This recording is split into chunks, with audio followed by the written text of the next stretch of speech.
Los titulares más importantes de la jornada. Este es el ranking de noticias en turno AM.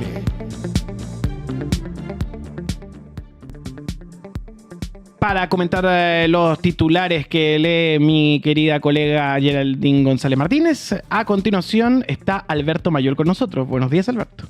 ¿Cómo estás, Nicolás? ¿Qué tal, Geraldine? Gusto saludarles. Un gusto también. Acá estamos con el ranking de noticias y tenemos el puesto número 3 que nos gustaría conversar contigo, Alberto, porque la justicia dictó una sentencia histórica en el caso del exdirector de la Policía de Investigaciones, Héctor Espinosa, condenado a 17 años de cárcel por corrupción. Espinosa fue hallado culpable de malversación de caudales públicos, falsificación de instrumento público y lavado de activos, debiendo cumplir 13 años de presidio efectivo, además de restituir más de 146 millones al Estado.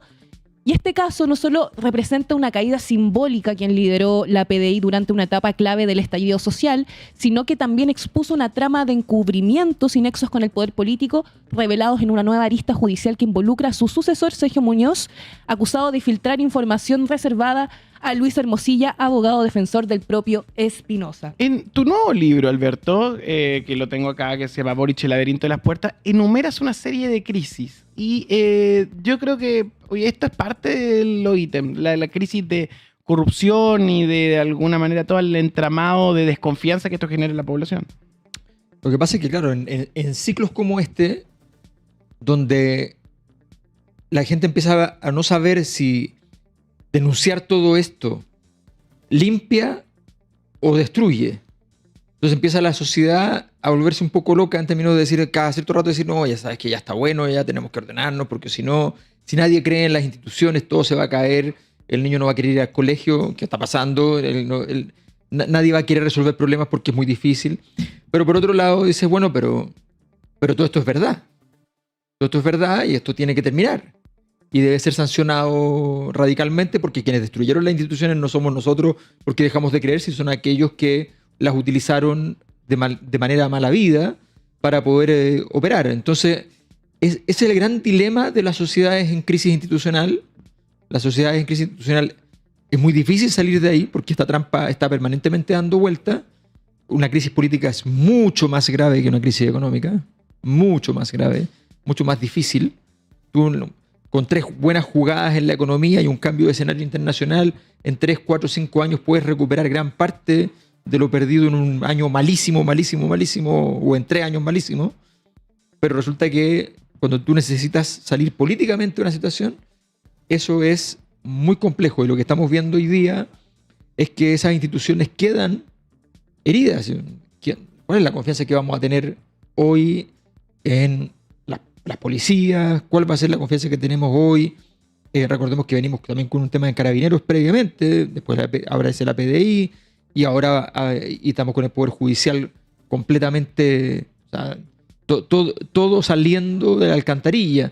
Entonces, sin duda, es una situación muy compleja donde aparecen 2 tesis. La tesis una es tranquilicémonos y la otra es la tesis más como anarquista, que puede ser por derecha o por izquierda, que es como sociedad base cero. Partamos desde el principio. Que se vayan todos, pero nunca se van todos. No, ya además que se vayan todos y se vaya todo. O sea, partamos, sociedad base cero.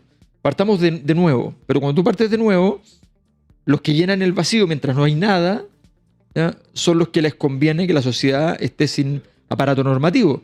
Por tanto, tú aumentas el nivel de criminalidad y aumentas. Entonces es un lío más o menos.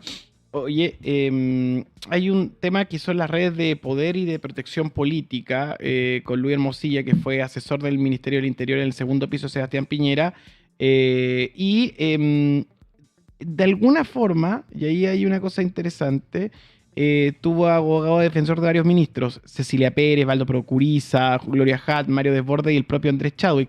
Su estudio jurídico tuvo vínculos contractuales con Interior y otras instituciones. Entonces se da ahí una tensión. O sea, y lo más complejo es que lo más probable es que Hermosilla en sí mismo haya muchas dificultades para poder llegar y decir, estos son los cargos que se le van a imputar o estos son los cargos que se van a demostrar. O sea, es probable que todo lo que ocurra alrededor de Hermosilla tenga más sanciones que Hermosilla. Es altamente probable. ¿Ya? Entonces, Es como, no toques, no lo toquen. Es como eso. no lo toques, ¿ya? Porque Se rompe todo. claro, se produce la situación Caín, digamos. No se le puede castigar, está protegido del castigo, ¿ya? Pero efectivamente alrededor de él se porta la maldición. Entonces, ese es el... Bueno, para mí todo este proceso, las energías oscuras que aparecen en términos sociales, ¿no? Relacionadas con este tipo de casos, nos llevan como a esas cosas arcaicas, ¿no? A la maldición y la bendición, a todo lo que implica. El mismo Frente Amplio nace un poco de la bendición que otorgan los malditos. Los malditos aparecen como tales y de pronto entonces los contrarios a ellos, los que iban en contra de ellos, sencillamente pasan a ser benditos.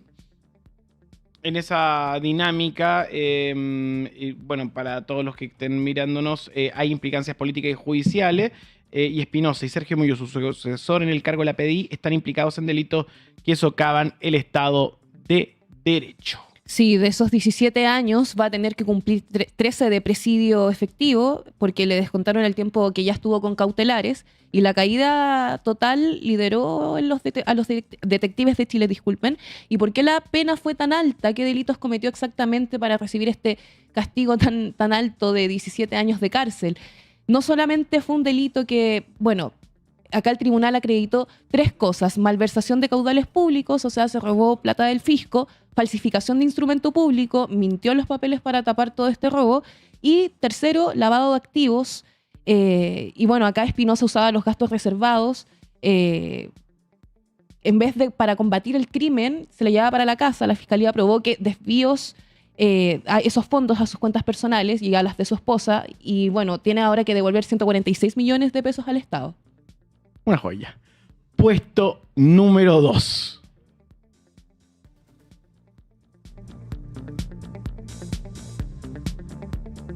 Honduras vive una jornada electoral de alta tensión tras confirmarse un empate técnico entre los candidatos Nari Titos Fura, apoyado por Donald Trump, el candidato de Donald Trump, y el centrista Salvador Nasrallah, con una diferencia de solo, esto es increíble, 515 votos. Solo 515 votos los separan. Esto te cuenta el Consejo Nacional Electoral, escrutado el 57% de la acta. Ambos candidatos llamaron a causa mientras el país está expectante por el lento escrutinio en un resultado que define el rumbo político de una nación golpeada por la pobreza, la corrupción y la violencia estructural. Y ahí la pregunta es, ¿Estados Unidos está interviniendo ya de una manera más pública? Todo esto también vinculado a lo que sucede con el evento en Venezuela y las declaraciones del embajador en Chile. ¿Estamos viendo a una nueva dinámica de Estados Unidos? ¿O una vieja dinámica repetida? No es la antigua. Esto es menos serio, digamos. Esto es menos profundo. Es más hablado que otra cosa. Estados Unidos es un imperio en crisis, ¿no? En decadencia. Garantizado, no puede cambiar esa condición, no va a cambiar por...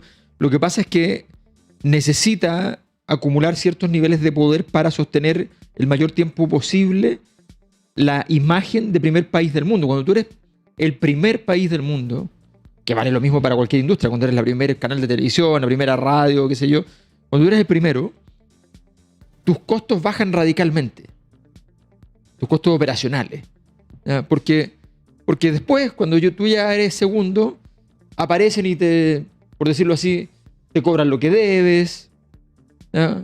Cuando tú eres el primero, políticamente, todo es gratis. Pero cuando tú eres el segundo, ya cambia el mundo.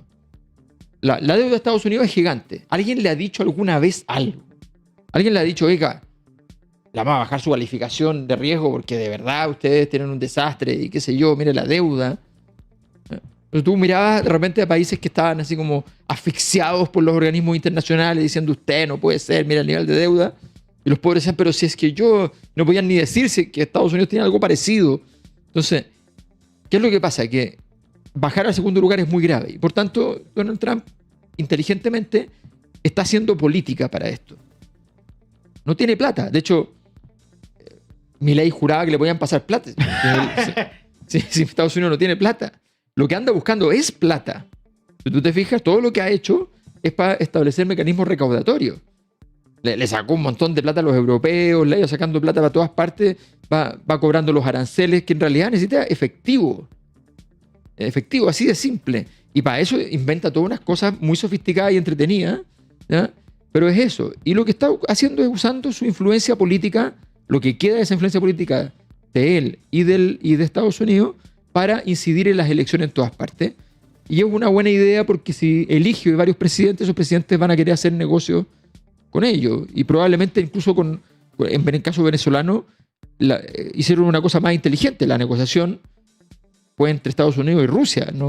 Venezuela no participa, digamos, ni la derecha de Venezuela. Entonces, Trump está jugando un partido muy interesante. No es sofisticado, no va a sacar a Estados Unidos, no va a hacer que Estados Unidos le gane a China, pero es interesante. En ese sentido, bueno, dentro de esta dinámica de elecciones hay un empate técnico y un clima de incertidumbre bien desatado, que tiene en este momento a los votos escrutados en atención y un ataque político donde todo el mundo está denunciando fraude en este quiebre institucional. A pesar del estado de excepción vigente de 2022, los comicios se desarrollaron con alta participación y sin violencia generalizada. Vamos a estar atentos a lo que suceda en Honduras y todo lo que tiene que ver con la elección. Puesto número 1. El candidato presidencial José Antonio Kast recibió un respaldo significativo desde sectores del centro político tras una reunión con líderes del disuelto Partido Demócratas encabezados por la senadora Jimena Rincón.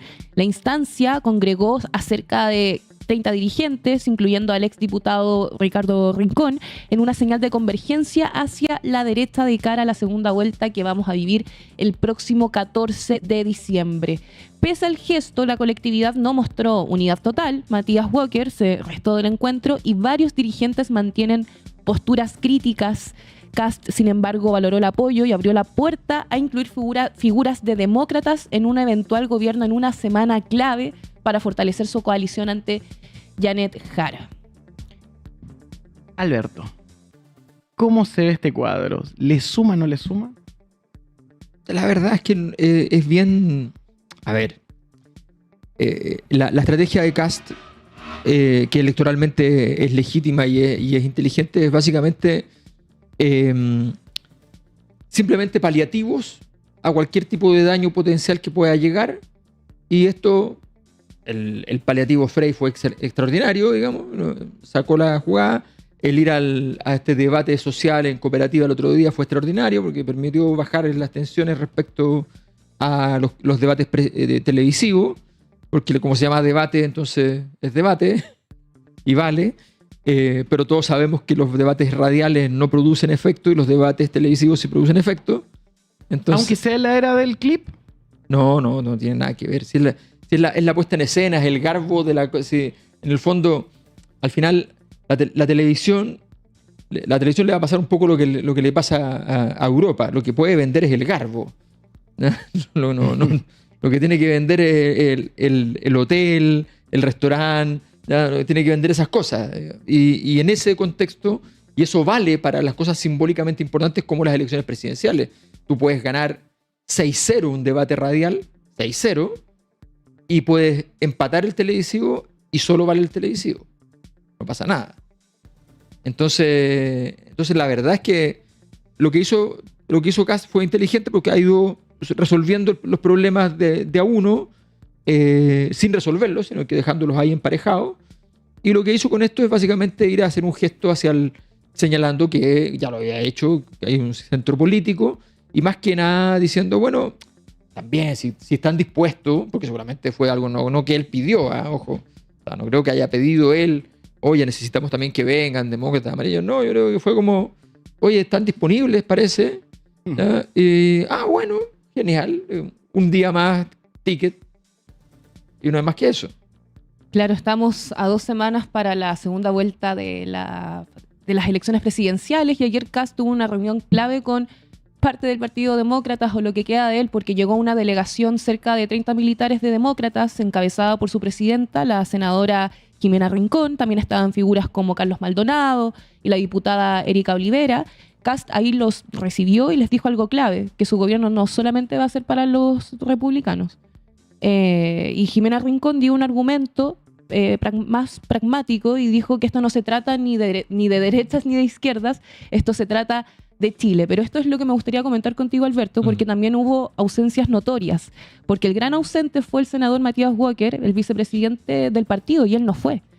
Claro, pero no sabemos si no fue porque está metido en un lío importante, digamos, o si no fue por razones políticas. Hoy día vamos a ver un poco qué es lo que votó a favor de Diego Pardó el otro día. Entonces, es un jugador que vamos a ver cómo se manifiesta o si acaso sigue siendo viable como jugador, que también es un tema que está en cuestión. Claro, porque por una parte él dijo que su partido debería ser oposición de ambos, pero también hay que transparentar, como también mencionaste hace poco, que Walker está mencionado dentro de la trama bielorrusa. Exacto, está mencionado y no se ve de buen pronóstico esa situación. Ahora también lo que es interesante de lo que dijo Kast es que se entiende que algún líder eventualmente o algún nivel de mando de Partido Demócrata podría entrar a su gobierno, lo que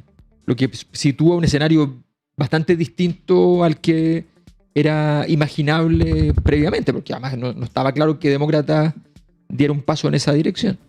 Por otra parte, también el PPD, sacó una declaración durísima. Sacaron un documento titulado "Los verdaderos demócratas votamos por Jara". Fue un misil a Jimena Rincón. Sí, pero yo creo que Jimena Rincón ya está acostumbrada a ese tipo de golpes desde la centroizquierda con mucha fuerza, y la verdad es que no... esa disputa dentro de ese mundo de centro, que es un mundo de centro que es el antiguo centro, ese es el problema. Aquí estamos hablando también de un escenario de ruinas políticas, donde hay algunos jugadores que saben jugar en ese lugar y tienen importancia. Pero la verdad es que estamos hablando de un ambiente de ruinas políticas, que es la exconcertación, donde uno básicamente va de paseo a conocer la historia, pero no hay mucho más. Entonces esa dificultad, porque el nuevo centro, que es una cosa completamente diferente y bastante más disruptiva, ese mundo no lo toca. Al contrario, es justamente lo que el mundo más grande dentro del centro, que son los disruptivos, es el mundo que ellos detestan. ¿Hablamos del centro como, por ejemplo, el Partido de la Gente? Hablamos de un centro que dentro de él porque ese pedazo es bastante grande, digamos, ese centro. Dentro de ese grupo está efectivamente representado el Partido de la Gente, pero no es el mayoritario. No hay que confundirse, porque son todos los que están en fase disruptiva. Muchos de ellos han estado migrando de candidato en candidato y otros están en fase juguemos al outsider. Entonces, ese fragmento es el que está con Parisi, pero todos ellos están básicamente cuestionando esto que yo he dicho que es como la fórmula de Chile, digamos, de Portales, Partido por el Padre Hurtado. Esa fórmula de Chile es cuestionada por este grupo disruptivo. Alberto, ¿y qué opinas de que Kast no solamente sumó políticos, sino más bien técnicos, porque también apareció rodeado del equipo de salud del ex gobierno de Sebastián Piñera? Vimos a Paula Daza, también vimos a Jaime Mañalich. ¿Tú crees que es una señal de gobernabilidad que él buscaba?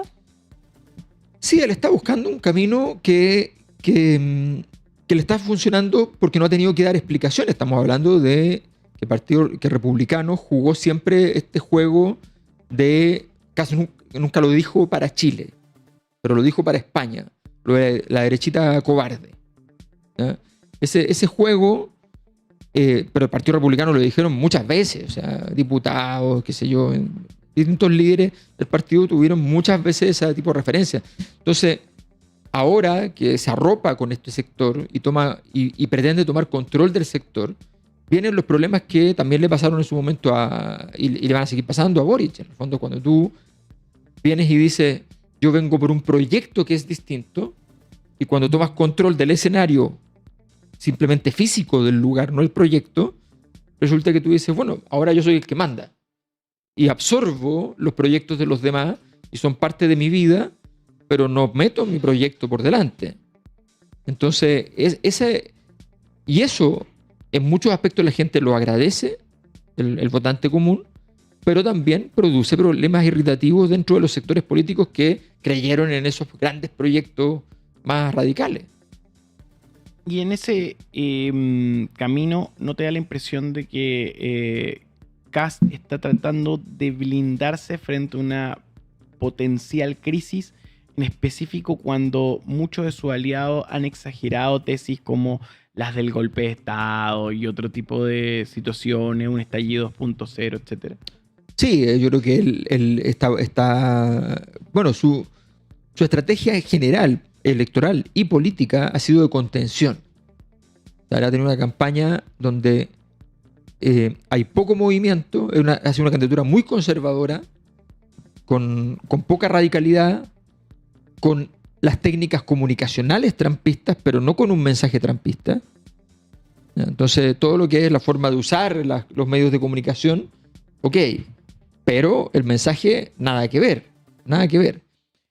Y lo hizo más simple, lo hizo más de yo tengo que jugar a ser el favorito, que es una cosa que los gringos manejan muy bien, que les importa mucho decir quién va a ser el favorito, cómo poner de favorito a alguien, y con eso es suficiente para poder ganar. Y le está funcionando porque tampoco al otro lado ha habido la capacidad política para poder encontrar el lugar donde se tropieza el rival. En política es muy difícil que un ataque tuyo cambie la historia. Lo que pasa es que tú inventas un mecanismo en el cual el otro puede tropezarse.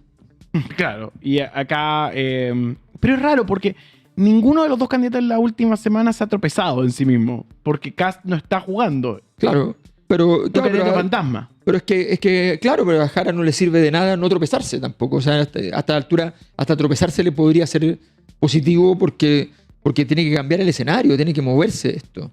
En la posición en la que está no es bueno. En cambio, de repente una caída un día y después tener que salir de nuevo, cambia el escenario. Pero ni siquiera ha habido eso. Ya no hay fuerza. Ya no hay la crisis. Un poco lo que le pasó a la derecha el 2013. Que no había tracción. Había una sensación de que estás caminando en un pantano, de que todo es muy pegajoso y de que al final ya todos queremos descansar, que es la pulsión de muerte, ¿no? Ya es tiempo, ya está. Habrá que partir de nuevo en algún momento. Pero es eso, pero por eso Kast va construyendo lo que está pensando para tenerlo más tranquilo los primeros 6 meses, porque 6 meses tranquilos le pueden dar otros 3 meses y así sucesivamente hasta poder mostrar algo que eventualmente pueda lograr, que de las cosas que ha prometido son todas muy difíciles de lograr.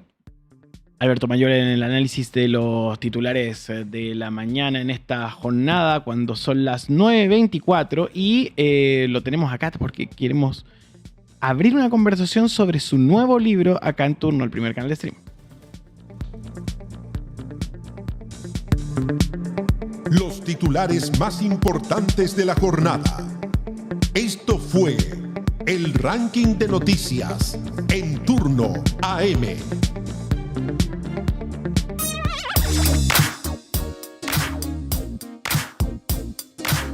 Tenemos show, tenemos cascanueces en el Teatro Nescafé de las Artes. El maravilloso espectáculo navideño del ballet del Teatro Nescafé de las Artes, dirigido por Sara Nieto, ha maravillado a más de 190.000 personas a través de los años, convirtiéndose en la coreografía de ballet clásico más visto en la historia de Chile. 35 bailarines de distintas nacionalidades y 25 alumnos de la Academia de Ballet de Sara Nieto son parte de esta célebre versión basada en el cuento de Hoffman, con música de Tchaikovsky y la coreografía de Marius Petipa, más una moderna puesta en escena con pantallas LED realizado por el destacado escenógrafo Germán Droghetti. Ven a vivir la magia del ballet con el Cascanueces. 11 exclusivas funciones en Teatro Nescafé de las Artes. Las entradas están a la venta a través de Ticketmaster y sin recargo por servicio en boletería del teatro, con 20% de descuento para socios de la comunidad de las artes y con precios especiales para niños y niñas de 5 a 10 años.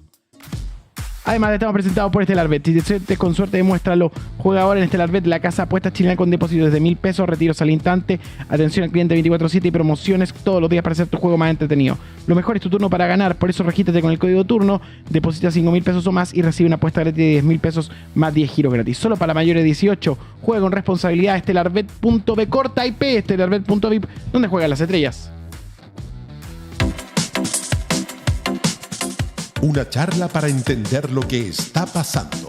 Esta es la conversación de hoy en Turno AM. Son las 9:26 de la mañana, estamos con Alberto Mayol, el sociólogo favorito del streaming, hay que decirlo, el hombre de la Cosa Nostra, y no está solamente acá para hablar sobre contingencia, sino más bien porque trae su nuevo libro donde hace una radiografía al liderazgo del presidente Gabriel Boric. Ahí es como estamos observando en pantalla en manos de mi compañero Nicolás Copano. Y queremos saber, Alberto, en este libro, porque sabemos que lo has estudiado desde que era dirigente estudiantil hasta la actualidad, y en este libro, ¿con qué tipo de presidente o Boric, Gabriel Boric, nos topamos? El libro nace... A ver, saqué 3 libros juntos en realidad. ¿Ya? La colección. La colección. Saqué 3 libros porque durante mucho tiempo en todos mis libros yo he trabajado con unas ciertas metodologías y con ciertas bases teóricas que era difícil explicarlas completamente en cada uno de los libros. Entonces, ¿qué fue lo que hice en este momento? Ya dije, ya llegó el momento de ordenar esta discusión, digamos. Entonces saqué un libro que es la base de todo lo que he trabajado, que es sobre transformaciones culturales. Yo trabajo con un modelo de análisis que proviene desde allí, entonces para la gente más nerd, ese libro es muy interesante. ¿Cómo se titula el libro? Ese se llama Transvaloración, ese es el título, Transvaloración, que es un modelo para análisis de transformaciones de gran tamaño, transformaciones culturales de gran tamaño. Entonces, a partir de eso, ¿por qué es importante? Porque en la política, contrario a lo que se cree, la política no funciona solo con política. La política funciona mucho con una palabrita que se llama legitimidad. Y esa palabrita que se llama legitimidad no viene de la política. El origen de la legitimidad proviene del ámbito de la cultura. Tiene un rendimiento que es político. Por eso los políticos no saben nunca qué hacer con la legitimidad, porque creen que es política. Creen que es reputación, que es aprobación del presidente y de no sé qué. No funciona así. Entonces, primera cosa es ese libro que es el más complejo. Hay otro que es la adaptación de todo este modelo a la dimensión propiamente política, básicamente analizando los procesos de malestar social y las crisis. Malestar social son procesos de gran ilegitimidad. Entonces, hacemos ese examen, es el segundo examen. Y el tercero es el de Boric, que es lineal con lo anterior, porque el presidente Boric es el presidente que llega por una crisis. Llega por una crisis.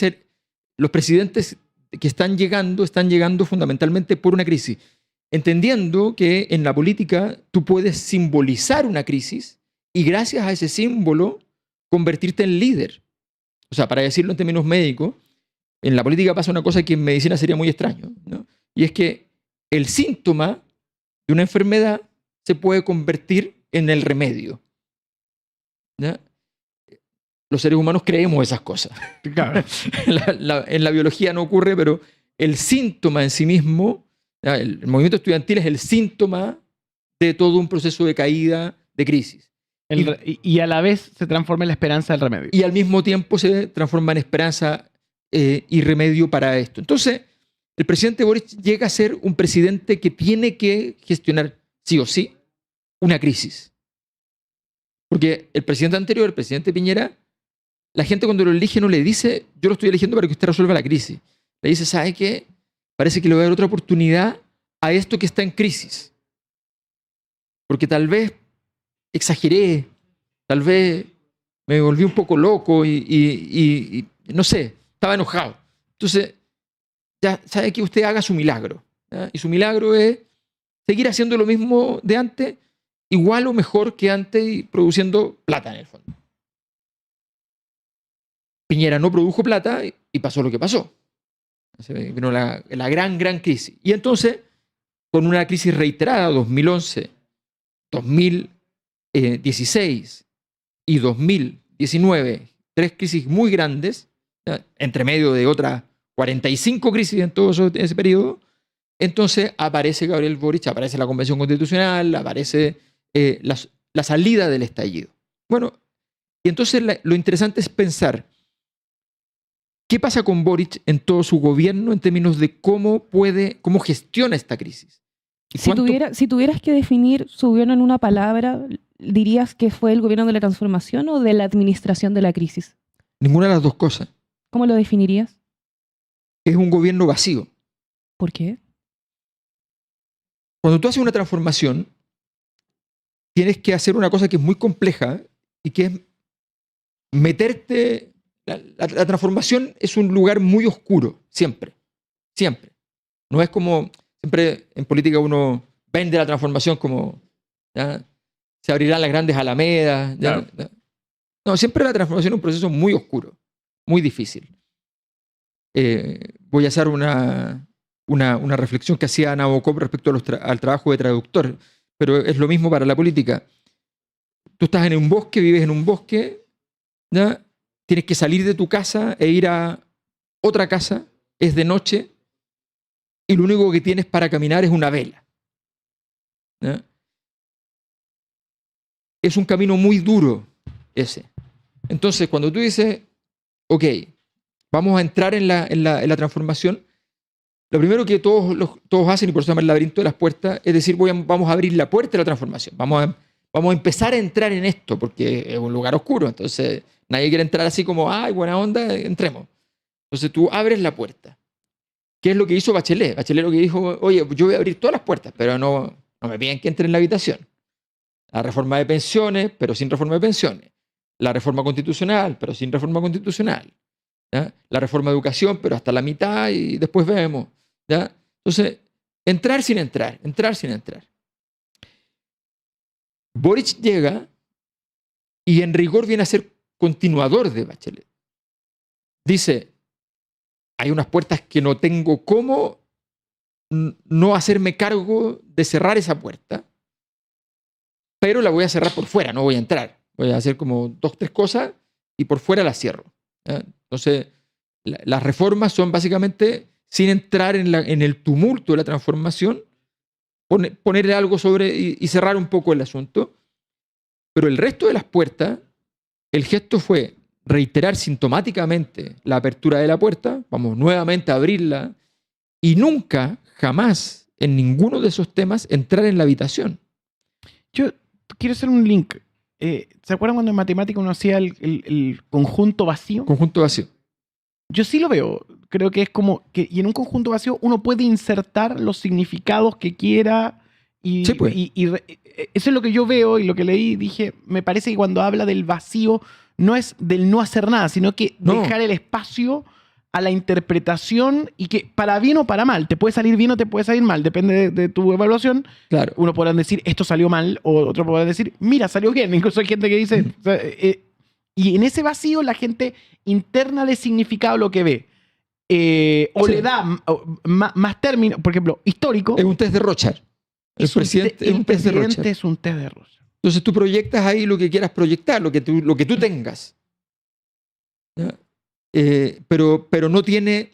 Y eso a veces fue muy perjudicial porque mucha gente sintió rabia y proyectaba rabia. Por supuesto. Otra defensa. Y muchas veces, pero en las grandes crisis, ¿por qué el presidente no puede tener una crisis realmente? Pase lo que pase. ¿Qué es la tesis de la normalización del país? No. Es que no tiene ninguna crisis, no porque se haya normalizado el país. Es porque hay una situación milagrosa, ¿ya? Desde el punto de vista de la improbabilidad, que es este presidente que puede significar cualquier cosa y ninguna al mismo tiempo. A ver, si a Piñera se le moría un trabajador en La Moneda por exceso de trabajo, ¿ya? Un trabajador no de las capas más altas, un trabajador de servicios básicos dentro del palacio. Eso era una cosa bastante fea, bastante grave. Sí, más allá de se invalidó la prueba, pero si lo pillaban hablando por teléfono para defender, para ayudar a defender a gente cercana a él en un juicio, ¿ya? En un juicio que es contra el Estado, y él tratando de ayudar a a contactar los abogados para ayudar a esas personas. Eso lo hubiese hecho Piñera. Le cuesta todo. Si tú empiezas a ver la cantidad de casos de salud mental, los suicidios adentro del gobierno, un caso de violación eventual que está donde el presidente parece dar chipe libre para que se resuelva el problema desde el punto de vista reputacional más que el fondo del asunto. Después viene la conferencia de prensa. Todo eso, a cualquier presidente, tú le pones a Bachelet, a Piñera, a Lago, es una catástrofe. Pero eso no habla de la habilidad de la persona. No. ¿Tú crees Pero- que va vinculado a... espérate. Pero si la habilidad se dio... Mi padre decía que... Mi padre siempre me decía, este tiene mucha suerte. Pero a ver, Tiene una suerte increíble. En toda su vida ha tenido una estrella increíble, mira, el presidente. Maquiavelo explica de que hay una serie de cosas, conceptos muy importantes para entender la política, pero la fortuna. Tiene una fortuna impresionante fortuna. el presidente. Y ahora, dentro de eso... Y hay líderes que cuando eligen equipos, pero esto es histórico, en muchos presidentes en el mundo, emperadores, qué sé yo, la primera pregunta que hacen cuando le dicen, oye, tal persona para tal cargo, oye, ¿y ¿tienes suerte? Claro, es que también existe, o sea, a ver, ¿qué podemos decir? Si cuando hubo el estallido social, el presidente Piñera llamó brujas dentro de la casa. O sea, hay una dimensión Sí.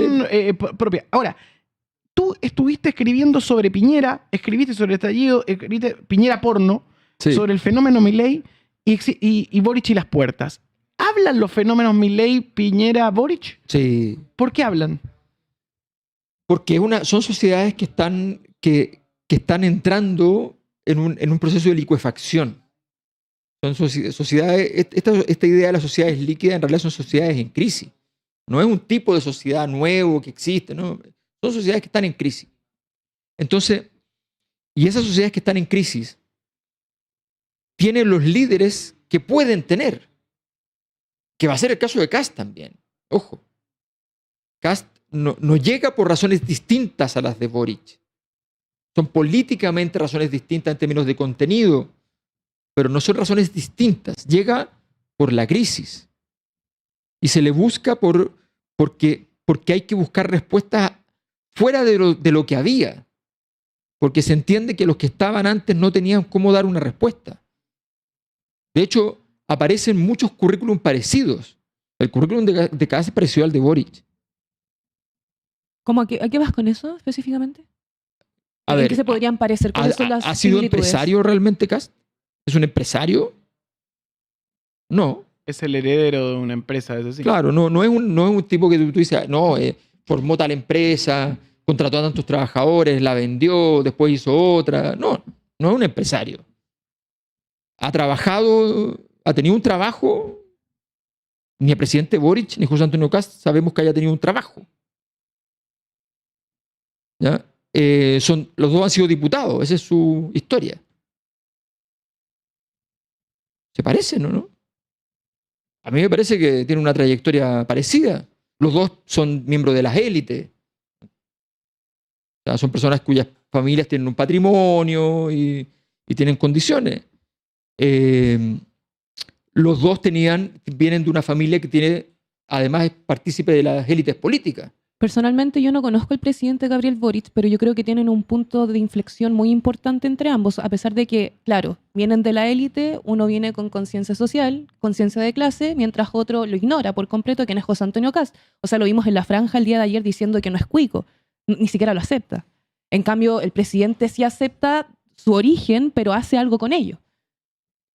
Sí, yo no sé si puede ser, pero yo me refiero a la biografía. Si las biografías son parecidas. Ujú.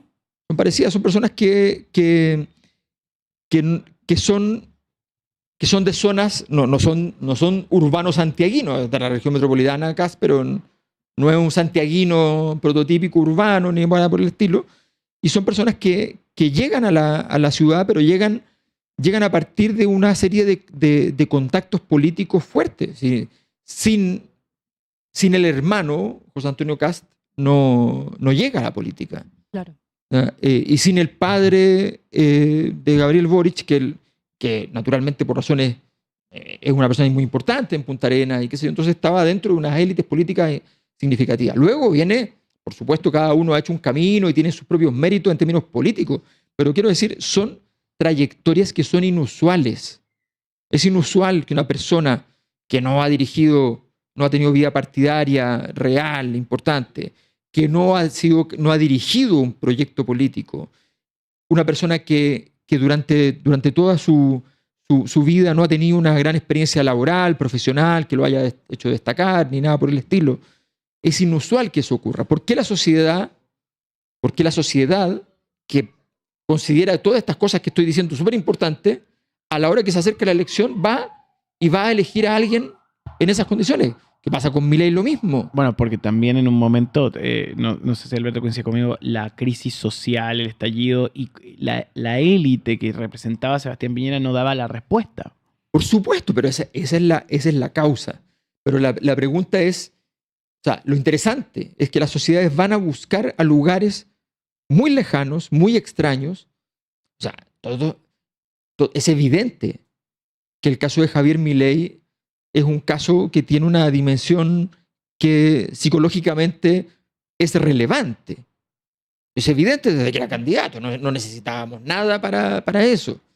Entonces, y este personaje, sin embargo, y es natural, es elegido.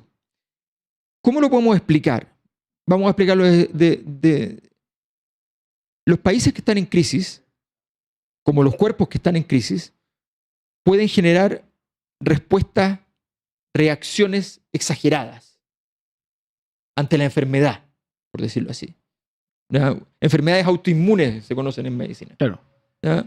Entonces, un gran evento inflamatorio.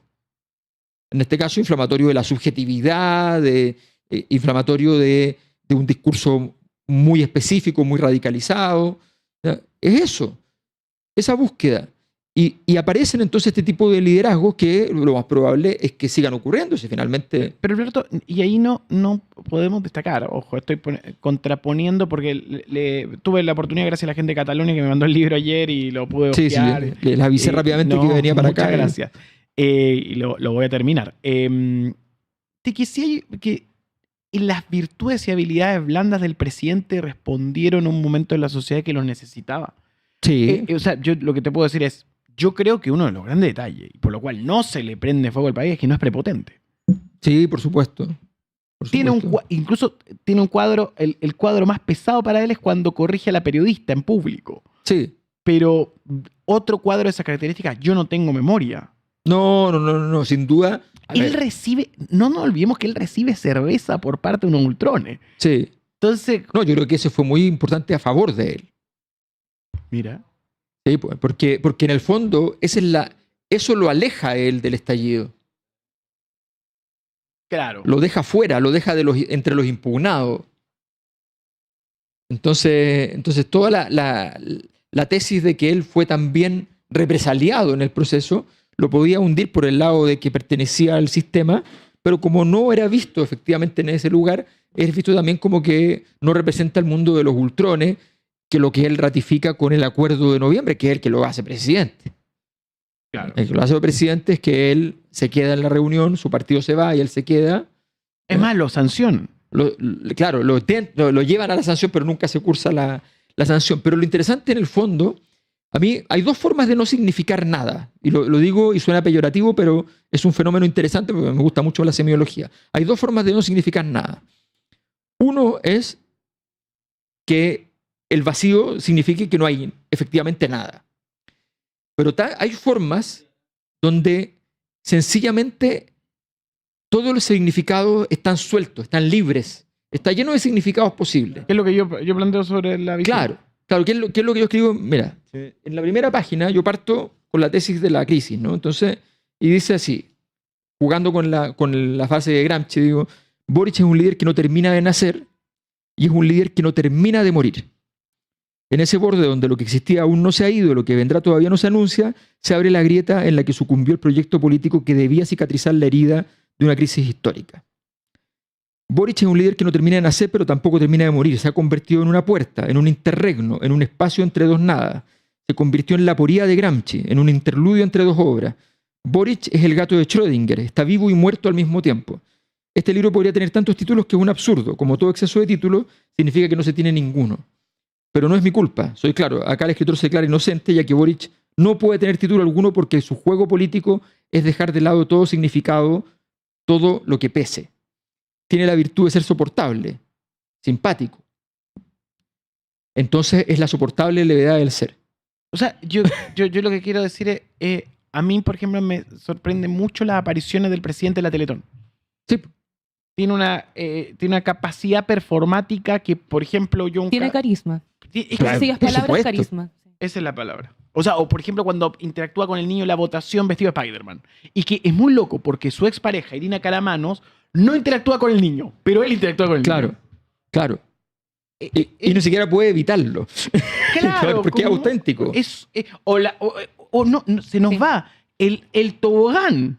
Sí, pues el tobogán. Otro ¿Quién momento. hace eso Es muy- ante el riesgo de... claro, ante el riesgo del ridículo. Claro. Y se nos va, pero él tiene esa capacidad y yo en algunos momentos me desespera y en otros se la destaco. Pero es que eso es que es la soportable levedad del ser. Porque es muy agradable. Es una persona que tú lo ves y entonces es una persona que tú dices, bueno, Afable. está diciendo lo que piensa además, lo que siente en ese momento. Lo que pasa es que lo que siente en ese momento no va a ser igual que lo que siente después. Y en política eso es complicado, pero te está diciendo, tú dices, me está diciendo la verdad. O sea, por ejemplo, cuando va y hace su crítica que cualquier presidente tuviese miedo de Israel, va y la lanza. Y no da la sensación de que ahí no hay un plan. Claro, no hay un plan. Y el problema es que... pero tampoco se va a ofender con cosas más sofisticadas de la política porque sencillamente no las va a ver. O sea, los chinos vinieron a Chile, una de las empresas más grandes de China. Vino el viernes antes del sábado en que viajaba a China el presidente. Y cuando volvió, la otra empresa china había pedido reunión para hacerla en Chile. Otra de las empresas grandes. ¿Eso qué significa en política? Significa que las dos grandes empresas chinas que hicieron eso no querían recibirlo siendo ellos anfitriones en China. Estaban dispuestos a viajar 30 horas de vuelta, estar 12 horas en Chile para reunirse con él. ¿Ya? Estaban dispuestos a eso y a tomarse esa molestia para no tener que ser anfitriones de él. Es un acto de hostilidad. ¿Tú crees que le importa? ¿Que se dio cuenta? ¿Que si se lo dicen considera que es algo viable que sea así? No le importa. Hay una pregunta sobre el futuro de Gabriel Boric y que tiene que ver con también el futuro de la política y del arco progresista y de una generación de políticos. Hemos visto que se pueden reelegir. O sea, la gente vuelve a elegir a su presidente, vuelve a ese periodo de paz. Visto a mediano o largo plazo, ¿cómo crees que va a ser observada esta época? Los presidentes que se han reelegido no se han reelegido por las razones que uno atribuye históricamente a una reelección. Lo que ha ocurrido es que cuando tú entras en procesos de licuefacción, de hecho ese es el segundo libro, trabaja mucho las distintas rutas de las crisis. Y una de las rutas es la sin salida. O sea, hay una salida que es como la parte esperanzadora, ¿no? Cuando tú dices, ya, viene una crisis, pero la crisis ofrece nuevos repertorios y hay una salida creativa. Pero hay una segunda ruta, que es la licuefacción. Y hay una tercera ruta, que es la institucionalidad fallida. La segunda es cuando todavía todo está fallando, pero todavía la institucionalidad en sí misma no es fallida. ¿Me entiendes? O sea, no es que las estructuras de la institucionalidad ya están en contra de su propia función, sino que estás en un momento de vertiginoso movimiento. Es una licuadora, es un proceso de licuefacción. En ese proceso, la reiteración Bachelet-Piñera fue eso. No fue un retorno de proyecto, no pasó nada de eso. Boric podría ser presidente con las características actuales en el marco de que esta crisis se siga prolongando 10, 15 años más. Eso es así, pero también vale para Jadwe. O sea, así de simple. O sea, esto vale para Jadwe porque ya llegamos a Kast, que va a ser más a la derecha de lo que conocíamos, como Boric fue más a la izquierda de lo que conocíamos, y esto se va a seguir irritando y eventualmente las posibilidades de liderazgo más extremos van a estar sobre la mesa, a menos que entonces esto encuentre un camino y empiece a lograr salida. Si logra salida, a mi juicio Boric no tiene posibilidades futuras. Alberto, estamos a 12 días de la final de la segunda vuelta presidencial y tenemos a Janet Jara, quien sabemos que es la candidata del oficialismo y también ha intentado marcar su diferencia, marcar su estilo propio. Y acá es lo que la gente generalmente ha visto que se cuestiona. Según tu análisis del libro, ¿tú podrías considerar que la figura del presidente hoy pesa o le ayuda? No, la gracia de Boric es que nunca es un peso. Pero esa es la gracia de él. Su gobierno sí tiene un peso. Su gobierno tiene gravidez. Pero esa gravidez es objetiva o subjetiva. ¿Qué crees tú ahí? No, yo creo que todos los gobiernos en general les cuesta mucho ser livianos en términos de peso político y de la gravedad de las conductas. Que un líder, como le pasaba también a Bachelet, si Bachelet, esta cosa que hablamos de que no le afectaban las crisis hasta que llega la del hijo, ¿ya? Pero no le afectaban las crisis. Entonces, efectivamente, este es un tipo de rasgo del candidato de izquierda en los tiempos actuales, que tiene que ver con una izquierda, con un electorado de izquierda, que tomó la decisión, bien posmoderna, de decir, ¿sabe qué? A mí no me importa tanto si usted resuelve el problema social, político. Me interesa más que usted sea auténtico, sea verdadero y nos reconforte con su claridad, su honestidad y su capacidad de defendernos. Es eso. Y ese elector le cuesta mucho, por tanto, enganchar con el electorado normal, que lo que quiere son soluciones. Entonces le viene a decir, pero no te preocupes de las soluciones. Pues, lo único que me preocupa son las soluciones. Porque eso es lo que se ha elegido toda la vida. ¿Ah? Hasta lo que no se ha elegido, hasta los emperadores valían por eso. Entonces, ese es el gran tema. Yo creo que el gobierno tiene ese peso, pero ese peso no lo soporta el presidente Boric. Porque el presidente Boric, como le pasaba a Bachelet, juega en otro partido. Y entonces ese peso sí está permanentemente sobre los hombros de los partidos políticos del sector, de las candidaturas que no logran tener este evento carismático, que en algún momento se pensó que Jara podía lograrlo, pero se le cayó ese proceso con tanta crisis interna, se perdió la magia. Por tanto, yo creo que efectivamente la candidatura de Janet Jara es una candidatura que sí le pesa al gobierno, aun cuando irónicamente al presidente no le pesa el gobierno. Alberto, antes de que te vayas, queríamos agradecerte por la entrevista y por supuesto no te puedo dejar ir sin preguntarte, ¿habrá encuesta de la Cosa Nostra sacamos para la segunda vuelta? Ahora, mañana, sí. Pasado mañana la presentamos, sí. La encuesta misteriosa que no vamos a ver, que no podemos comentar. Que no se puede comentar, en fin, todo lo que sabemos. Oye, colgándome lo que dice Geraldine, está ya disponible Boric, el laberinto de las puertas, que estuviste presentándolo en la Feria del Libro y para nosotros ha sido un placer, bueno, en mi caso leerlo y pensarlo. Oye, en la página web seminarioslacosanostra.cl pueden allí comprar los libros. Yo el sábado les va a llegar el mensaje a los que lo compren, donde vamos a estar entregándolo y firmándolo. Y los que no puedan o estén fuera, qué sé yo, se les puede enviar a domicilio sin problema. Oye, y nada, vamos a ver entonces la encuesta. Y están los 3 libros, volvamos a mostrar los 3 libros. Yo creo que... ¿Y los estás presentando los 3? Los voy presentando los 3 juntos en general, porque es muy inusual sacar 3 libros, entonces, sí. Entonces es un problema, pero decidí hacer un diseño... Yo he sacado 2 juntos, ¿eh? Saqué el No el Lucro y saqué el Derrumbe del Modelo juntos. Sí. Y estuvieron 1 y 2 en ranking, o sea, le fue... No puedo dejar de preguntarte, entonces, si tengo que, por ejemplo, esta Navidad, elegir uno para regalarle a cada miembro de mi familia. ¿Cuál sería? El Boric, el tío Facho. Claro, exacto. Al tío Facho regálale el Boric. Exactamente. Al que está preocupado por la crisis política, el sobre crisis y malestar social, y los que ya son más nerd y quieren como ya estudiar una cuestión más compleja, entonces transvaloraciones. Muy bien. Son perfectos los libros para la cena navideña. Sí, que quede porque tenéis la resuelto el problema.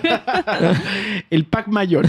Oye, muchas gracias, Alberto. ¿Algún otro apunte que se haya quedado en el tintero que creas que es importante? No, yo creo que lo interesante es seguir leyendo lo que está pasando con los liderazgos en el marco del proceso político. Yo creo que no hay que sacarlo. Está bien que en las elecciones uno esté mucho más entusiasmado por la cosa más chica, pero este es un proceso político que ya lleva 15 años de crisis y hay que ponerle un poquito de atención, digo yo, ¿no? Tengo una pregunta final. Porque, no sé, tú has sido, bueno, a propósito de lo que pasó con la encuesta, la última edición, motivo de escrutinio, a tal punto que quieren hacer una ley con tu apellido. Sí, ya se le Ley quitó. mayor. Lo que pasa es que yo soy cuando yo me equivoco, siempre lo reconozco y acepto los golpes. Entonces no me defendí rápidamente porque dije, está bien, di las explicaciones, expliqué por qué fallamos, qué sé yo. Sabíamos por qué íbamos a fallar en cierto margen. Yo creo que el resto lo vamos a tratar de ver si es así. No fue error ni nuestro ni de las otras encuestas. Yo creo que hubo un fenómeno de últimos 10 días, 8 días, bien importante. Pero más allá de eso, entonces en un momento cuando dije cuando ya entró con lo de la ley mayor, dije ya. No, y que Alberto, Se acabó. Alberto, y justamente hablando de la ley mayor, viene Batuones próximamente para turno en vivo. Viene el ¿Ah, sí? camino. Sí. Ah, Después mira, de ti, yo encantado, terminamos en todo y- caso, yo encantado de debatir con ellos porque me parece, y ¿Sí? encantado de ir a su programa, no tengo ningún problema, o sea... Bienvenido a Estaría Bad muy Boys. buena. Sí. Alberto Bayol. Pero tengo una pregunta. Y está claro, hacer una ley con el apellido de una persona me parece un poquito autoritario. No, a ver, es un no. delito. Sí, es un una delito. locura, una locura. Una cosa es que tú pongas en homenaje a una persona, a una víctima, el nombre de una ley, que pongas una ley para denostar a alguien de algo que no has demostrado. Es que ¿Ya? quiero ir a lo siguiente. Yo prefiero escribirle una carta que mandarlo al tribunal. No, si estuviste muy bien. Fue elegante. Yo ayer vi a gente que estaba posteando un mensaje donde decían que yo había dicho de que si ganaba Kast me quería ir de Chile. Yo leía, pero ¿no será que ellos quieren que me vaya como una especie de exilio? Y después vi una serie de videos en internet muy agresivos. A lo que voy es sobre la elección. Lo que uno piensa, y te tengo que hacer una pregunta, es ¿cómo uno detectaría si está entrando en una sociedad fascista? Bueno, Porque a propósito de la ley con el apellido, como ese tipo de... el carácter persecutorio, efectivamente, la liviandad de la sanción. Pensar que la sanción es una cosa que es fácil de entregar. De la cancelación a la sanción, ¿ya? Ese espacio entre el fascismo, que pasó en la izquierda en su momento. A mí me fueron a buscar en el Frente Amplio a la 1 de la mañana a mi casa, ¿ya? Para informarme que se había producido un juicio en mi contra donde yo no participé y donde me sancionaban. Y me pasaron el fallo, digamos, ¿ya? Y yo elegantemente les devolví el fallo y les dije, mira, yo con esto voy a un tribunal y lo gano, me parece un poquito... No tengo ganas de hacer estas cosas, llévenselo, ¿ya? Pero a la 1 de la mañana, o sea, estamos hablando de cosas bastante inusuales.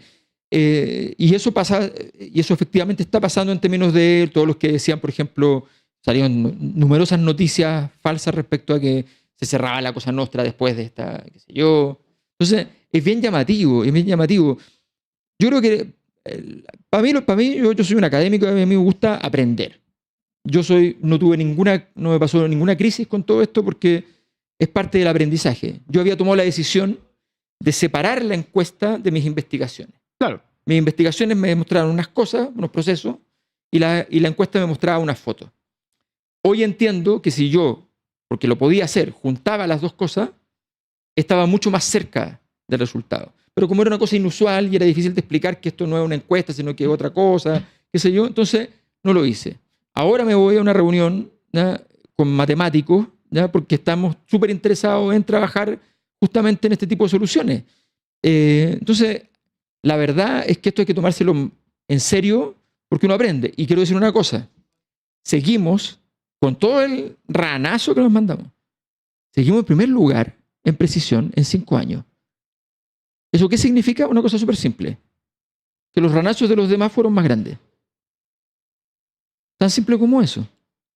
Alberto Mayol, en esta mañana de Turno AM, por supuesto, queríamos agradecerte por estar acá con nosotros. Muchas gracias. Muchas gracias, Alberto. Una charla para entender lo que está pasando. Esto fue la conversación de hoy en Turno AM.